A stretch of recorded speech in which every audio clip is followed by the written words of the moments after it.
Olá, crianças! Hoje nós vamos aprender sobre um novo gênero textual. Nesse bimestre, nós aprendemos sobre a carta pessoal e a carta ao leitor. Hoje nós vamos aprender sobre o poema. Vamos lá! O que é poema? Poema é um tipo de texto que traz uma forma diferente. Ele é composto de estrofes e versos. Nós já sabemos qual a função, qual a finalidade da carta pessoal e da carta ao leitor. Vocês já sabem também. A carta pessoal, ela tem a função de quê? Qual a finalidade dela? De eu me comunicar com uma pessoa que está distante. A carta ao leitor, a finalidade dela é qual? É eu expressar a minha opinião sobre uma reportagem de um jornal ou de uma revista. E qual a finalidade do poema? O poema, ele tem como a finalidade manifestar o sentimento e a emoção de quem está escrevendo. Ele costuma ter um ritmo de leitura musical, pode ter rimas e expressar os sentimentos do autor. Então, a finalidade do poema é expressar o sentimento do autor. Quando ouvimos dizer um poema, sentimos logo que se trata de um texto especial. Por que ele é especial?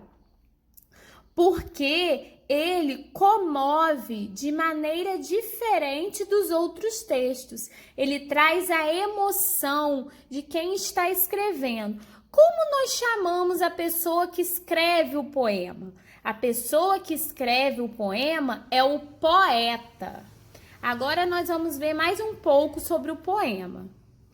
Poema. O poema, ele é um texto poético em que o eu, ou seja, a pessoa que está escrevendo, ela fala sobre suas emoções em relação ao quê? Ao que está rodeando ela. Ela coloca no poema suas emoções sobre aquele assunto que ela está falando.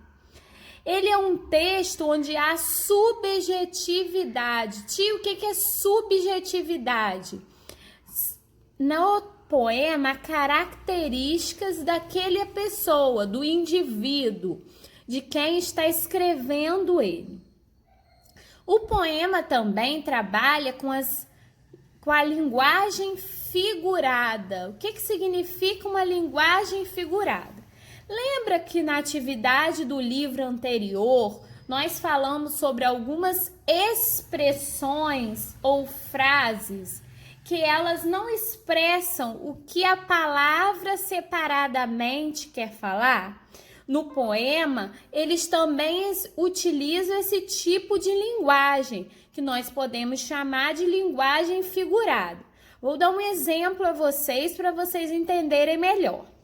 Por exemplo, se eu falo essa frase, ele está se afogando nas suas preocupações. Eu vou pensar, será que significa que a pessoa está se afogando? Isso não tem como. Não tem como uma pessoa se afogar em preocupação. Nesse caso, a frase quer dizer que as preocupações estão prejudicando essa pessoa.